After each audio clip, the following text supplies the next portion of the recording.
So we have 48 polling precincts all over Bacolod. And then we already coordinated with the barangays na nasakpa nila ang mga eskwelahan ngayon polling precincts.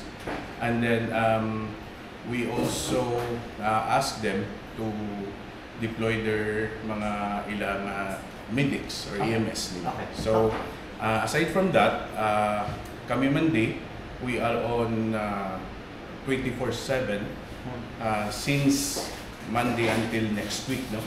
So we are closely monitoring sa ining mga activities, and then also we are closely coordinated man sa aton nga kapulisan. Sir, kung saan una, sir, no, especially during the pandemic, inambulan natin mga katigulangan, PWD, mga nagusong din magwa. Yes. Subong naman niya, sir, we are encouraging everyone, no, to avail of the 5 a.m. opening. First time nga open. Yes, sir. Mayara tanong sa mga 5 to 7 a.m. gin early open as per COMELEC, no? Ilan ning nga itong mga PWDs, mga senior citizens, mga busong.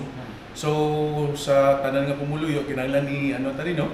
I-take advantage na especially sa inyo para hindi na ta maayawan sa pila. Okay. No? And then, well, kung temprano ta makabuto is kung hindi sa init, no?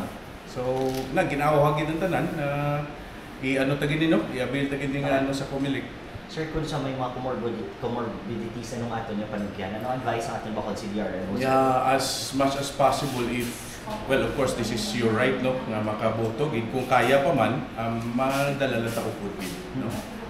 Although, kita sa CDRM mo, may mga personnel man tayong kinalakpalakta, no? Ini sa 48 na mga polling precincts. And then, may mga designated na ng ambulances in case of emergency. So mula na, kung may mga ginabatsa kita, nga luyag gid naton magbuto, madala lang kita upod para nga in kaso mong gid kung at least may maalalay sa. How many ambulances are we utilizing, like all our resources, okay, na sa bilog ng Bacolod, including sa mga barangays. Yeah, as well as mabulig man ang mga like Red Cross, Chamber, Amity, and any other resources nga mga rescue volunteers. Thank you.